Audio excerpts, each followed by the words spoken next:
The Parmenides is a philosophical dialogue written by Plato that explores the nature of reality and the theory of forms. The dialogue is set in the context of a visit to Athens by the philosopher Parmenides, who is accompanied by his student Zeno.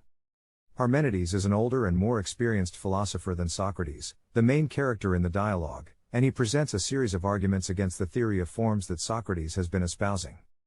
The dialogue begins with Socrates expressing his admiration for Parmenides and his eagerness to learn from him.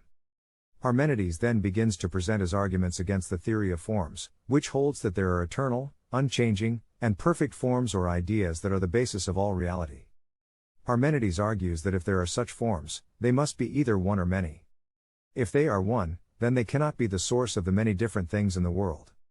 If they are many, then they are not eternal and unchanging, as they would have to be in order to be the basis of reality.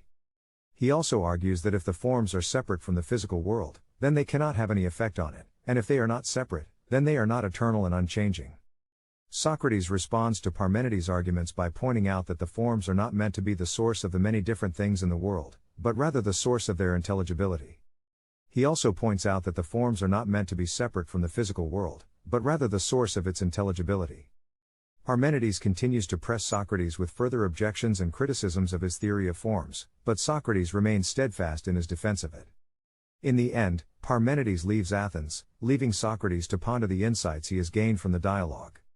The Parmenides is considered one of the most difficult and dense dialogues of Plato. Its main goal is to examine the theory of forms, the theory that there are eternal, unchanging, and perfect forms or ideas that are the basis of all reality, and test its limits and consistency. The dialogue is also seen as a significant step in the development of Plato's own thought and a critique of some of his earlier beliefs. Subscribe the channel for more videos.